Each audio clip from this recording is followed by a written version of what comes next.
Hello বন্ধুরা, আপনারা সকলে কেমন আছেন? আশা করি সকলে ভালো আছেন এবং সুস্থ আছেন। আবারও একটি গল্প নিয়ে আপনাদের কাছে হাজির হয়েছি। একদা একটি গ্রামে এক কৃষক ছিল, বদমেজাজি এবং দুশ্চরিত্র কৃষক। তাহার নদীর পাড়ে কিছুটা জমি জমা ছিল, সেখানে সে চাষাবাদ করত এবং বর্ষাকালের দিন তার জমির এল সব সময়ের জন্য ভেঙে যেত, কারণ নদী পারাপার করার জন্য তাহার এল ধরেই মানুষজনকে যেতে হতো। একদিন কৃষক তার মাঠে কাজ করছে, তার ছেলে তার জন্য খাবার নিয়ে গেছে। কথায় আছে যে বাপ কা বেটা। সেই কৃষক তার ছেলেকে বলছে হ্যাঁ রে, এ জমির এল তো আর রাখা যাবে না, বারবার বাঁধা হচ্ছে, বারবার ভেঙে যাচ্ছে, তো কি করা যায় বল দিনি। তখন ছেলে বলছে দুধারে দুটো পোস্টার লাগিয়ে দাও এবং বিকল্প ওই দিকে রাস্তা মানুষকে দেখিয়ে দাও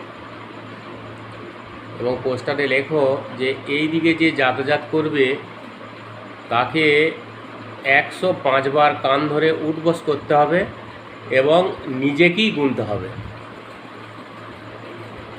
তো কৃষক তার ছেলের কথা শুনে দুটি পোস্টার বানায় এবং দুধারে দুটি পোস্টার লাগায়। তো এই মতো অবস্থায় এক নবদম্পতি সে এল ধরে যেতে শুরু করে। প্রথমে সে লক্ষ্য করেনি এবং তার ছেলে যে তাকে নবদম্পতিকে ধরে এবং বলে যে তোমরা এই দিকে এলে কেন? ওধারে পোস্টার লাগানো আছে, যে এল ধরে আসবে তাকে 105 বার কান ধরে উঠবস করতে হবে। তো নবদম্পতির মহাবিপদ এবং ওই ছেলেটি নাছোড় বান্দা এবং ওই কৃষকও নাছোড় বান্দা যে 105 বার কান ধরে উঠবস করতে হবে। যথারীতি সে নবদম্পতি রাজি হয়। নবদম্পতি কথা মতো কান ধরে উঠবস করতে শুরু করে এবং তার নিজের বউকে বলে যে তুমি গুনতি করবে, আমি কান ধরে উঠবস করছি। এবং কান ধরে উঠবস করা শুরু করে এবং তার বউ গুনতে শুরু করে এবং এক সময় তার বউ বলে যে শেষ হয়ে গেছে। তারপরে তাদেরকে ওখান থেকে ছেড়ে দেয় এবং যেতে যেতে তাহার বউ তাকে বলে যে আজকে ওই বাপ বেটাকে ব্যাপক ঠকিয়েছি, যাকে বলা হয় রাম ঠকানো ঠকিয়েছি। তাহার স্বামী বলে কি করে?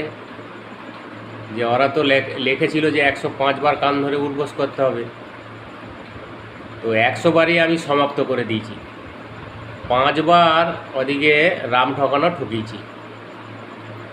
তো বলার উদ্দেশ্য আমার এটাই যে কে কাকে ঠকালো আপনারা কমেন্টের মাধ্যমে জানাবেন এবং গল্প যদি ভালো লেগে থাকে তো আমার ফেসবুক পেজটি ফলো করবেন, শেয়ার করবেন। সকলে সুস্থ থাকবেন। ধন্যবাদ।